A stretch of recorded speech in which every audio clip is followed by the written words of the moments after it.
Hello বন্ধুরা, দেখুন শীতকালে কিভাবে বীজ জার্মিনেশন করে সেটি শেষ পর্যন্ত দেখুন। যাদের আম, গাছ বেরোচ্ছে না এই শীতকালে কি পদ্ধতিতে করলে সেটি গাছ বেরোবে দেখুন। এখানে আমি উচ্ছের বীজকে 2 দিন ভিজিয়ে নিয়েছি আর শসার বীজকে উম, 1 দিন ভিজিয়ে নিয়েছি। এখানে আমি বীজ ঝরিয়ে নিয়েছি। দেখুন এখানে আমি ডুমুর পাতা ব্যবহার করছি। ডুমুর পাতা গরম খুব সুন্দর হয় দেখুন বন্ধুরা।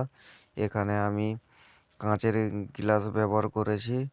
তারপরে আমি এখানে কালো পলিথিন ব্যবহার করছি যাতে সূর্যের আলো ভিতরে না প্রবেশ করে। এইভাবে আমি রোদে ফেলে দিয়েছিলাম দেখুন বন্ধুরা।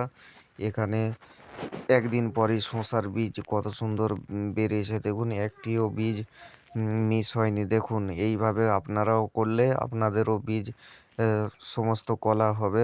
এখানে দেখুন উচ্ছে আমি 2 দিন পরে বার করছি দেখুন কত সুন্দর হয়েছে, আপনারাই দেখুন। এখানে সমস্ত বীজই সুন্দর কলা হয়েছে। এইভাবে আপনারাও করলে একটিও দানা মিস হবে না। ভিডিওটা যদি ভালো লাগে একটি লাইক দিন, চ্যানেলটি সাবস্ক্রাইব করে আমাদের পাশে থাকুন, বেল আইকনটি টিপে সঙ্গে থাকুন। ভালো থাকবেন, সুস্থ থাকবেন। এই পদ্ধতিতে আপনারা করুন, একটিও দানা মিস হবে না। ভালো থাকবেন, সুস্থ থাকবেন।